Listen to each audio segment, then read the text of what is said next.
የማቴዎስ ወንጌል ምዕራፍ 2።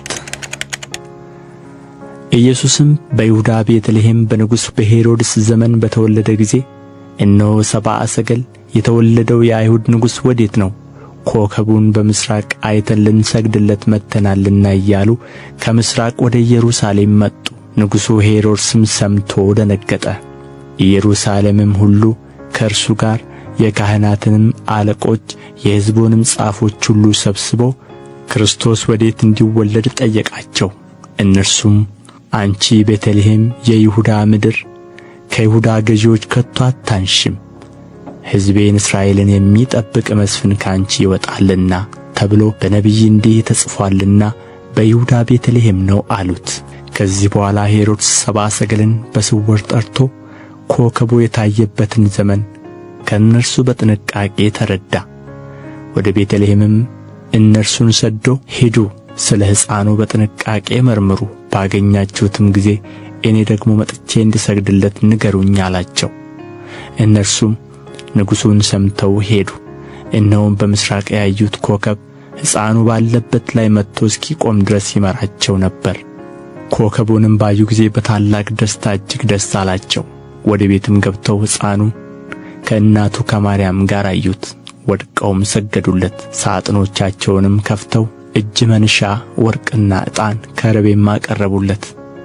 ወደ ሄሮድስም እንዳይመለሱ በሕልም ተረድተው በሌላ መንገድ ወደ አገራቸው ሄዱ።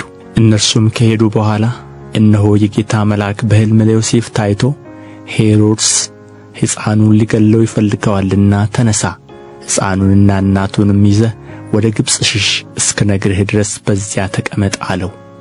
እርሱም ተነሥቶ ሕፃኑንና እናቱን በሌሊት ያዘና ከጌታ ዘንድ በነቢይ ልጄን ከግብፅ ጠራሁት የተባለው እንዲፈጸም ወደ ግብፅ ሄደ። ሄሮድስም እስኪሞት ድረስ በዚያ ኖረ።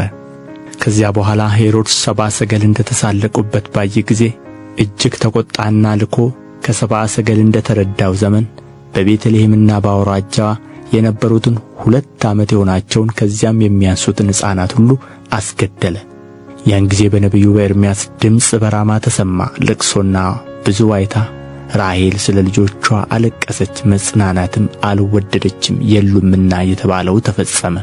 ሄሮድስም ከሞተ በኋላ እነሆ የጌታ መልአክ በግብፅ ለዮሴፍ በሕልም ታይቶ የሕፃኑን ነፍስ የፈለጉት ሞተዋልና ተነሣ፣ ሕፃኑን እናቱንም ይዘህ ወደ እስራኤል አገር ሂድ አለ። እርሱም ተነሥቶ ሕፃኑንና እናቱን ያዘና ወደ እስራኤል አገር ገባ። በአባቱም በሄሮድስ ፈንታ አርኬላዎስ በይሁዳ እንደ ነገሠ በሰማ ጊዜ ወደዚያ መሄድን ፈራ። በሕልምም ተረድቶ ወደ ገሊላ አገር ሄደ። በነቢያት ናዝራዊ ይባላል የተባለው ይፈጸም ዘንድ ናዝሬት ወደምትባል ከተማ መጥቶ ኖረ።